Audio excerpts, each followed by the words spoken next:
guys, kembali lagi ke YouTube channel aku, Naisha. Di video kali ini kita akan membahas IPS kelas 8 semester 2, yaitu tentang perubahan masyarakat Indonesia pada masa penjajahan dan tumbuhnya semangat kebangsaan. Nah, di video aku yang sebelumnya kita udah membahas ya 3 latar belakang bangsa barat datang ke Indonesia. Nah, di video kali ini aku bakal bahas nih bagaimana proses bangsa barat itu datang ke Indonesia. Yuk langsung aja kita mulai. Yang pertama guys, kita akan membahas kedatangan bangsa Portugis di Maluku. Jadi guys, perjalanan bangsa Portugis mencari rempah-rempah di Indonesia itu diawali dari kota Lisabon, Portugis.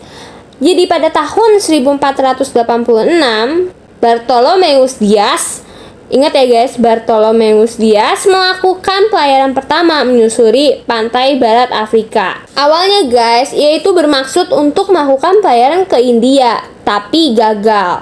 Akhirnya, Portugis mencapai Malaka pada tahun 1511 di bawah pimpinan Afonso de Albuquerque. Dia berhasil guys menguasai Malaka dan Myanmar. Selanjutnya guys, Portugis menjalin hubungan dagang dengan Maluku. Pada tahun 1512, bangsa Portugis telah berhasil sampai di Maluku di bawah pimpinan Antonio de Abreu dan Francisco Serrao. Yang kedua guys, ada ekspedisi bangsa Inggris.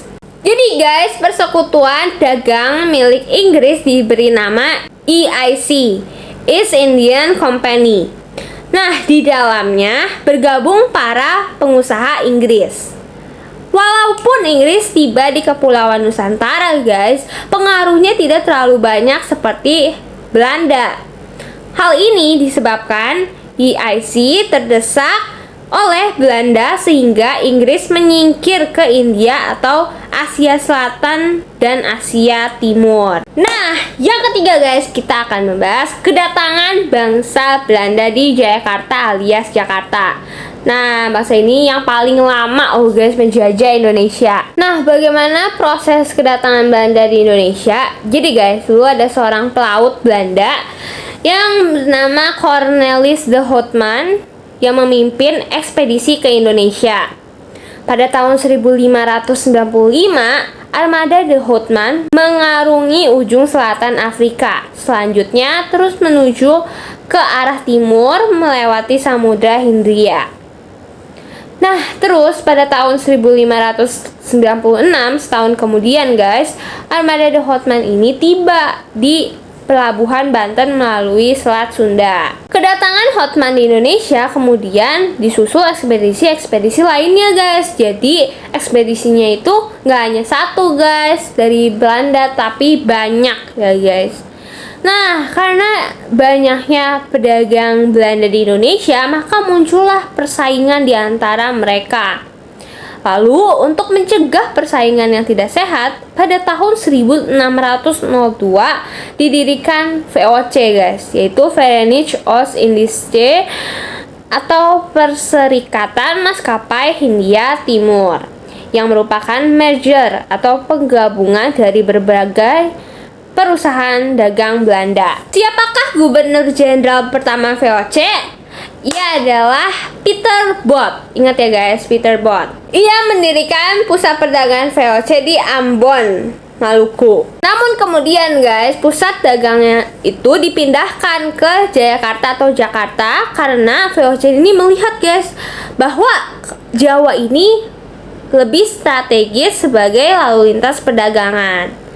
Selain itu guys, Belanda juga ingin menyingkirkan saingan mereka, yaitu Portugis di Malaka. Pangeran Jayawikarta, yaitu penguasa bagian wilayah Banten, ini memberi izin guys kepada VOC untuk mendirikan kantor dagang di Jayakarta. Nah, selain memberikan izin kepada VOC, Pangeran Jayawikarta juga memberi izin guys pendirian kantor dagang kepada EIC, yaitu bangsa Inggris. Tapi guys, kebijakan ini membuat bangsa Belanda itu merasa tidak menyukai Pangeran Jayakarta. Gubernur Jenderal VOC Jan terjun Kun membujuk penguasa Kerajaan Banten untuk memecat Pangeran Jayawikarta guys, sekaligus memohon agar izin kantor dagang Inggris EIC dicabut. Pada tanggal 31 Mei 1619, keinginan VOC ini dikabulkan oleh Raja Banten. Momentum inilah guys yang kemudian menjadi mata rantai kekuasaan VOC dan Belanda pada masa berikutnya. Lalu guys, VOC ini mulai deh menikmati keleluasaan dan kelonggaran yang diberikan oleh penguasa Banten. Jayakarta oleh VOC diubah namanya menjadi Batavia. VOC juga mendirikan benteng sebagai tempat pertahanan, pusat kantor, dagang, dan pemerintahan. Pengaruh ekonomi VOC ini jadi semakin kuat dengan dimilikannya hak monopoli perdagangan. Nah, masa inilah yang menjadi sandaran perluasan kekuasaan Belanda pada perjalanan sejarah selanjutnya. Nah, itu dia guys, proses perjalanan bangsa Barat ke Indonesia. Nah, apa sih yang bisa kita pelajari dari perjalanan mereka? Jadi guys, pelayaran dari Eropa ke Indonesia itu kan merupakan perjalanan yang berat ya guys. Bangsa-bangsa Barat ini berani guys melakukan perjalanan karena semangat mereka untuk mencapai kejayaan dan kekayaan. Nah, kalau mereka bisa, pasti bangsa Indonesia juga bisa. Karena itu, kita harus selalu memiliki cita-cita yang tinggi dan semangat baja untuk mencapai keberhasilan. Oke guys, di video selanjutnya di part 3 aku akan bahas kondisi masyarakat Indonesia pada masa penjajahan. Jadi bagaimana sih kondisi Indonesia pada saat dijajah? Terus apa sih yang para penjajah itu lakukan kepada Indonesia? Jadi nantikan ya part selanjutnya. Terima kasih sudah menonton. Jangan lupa untuk di like, comment, share, and subscribe. And see you guys in the next video. Bye!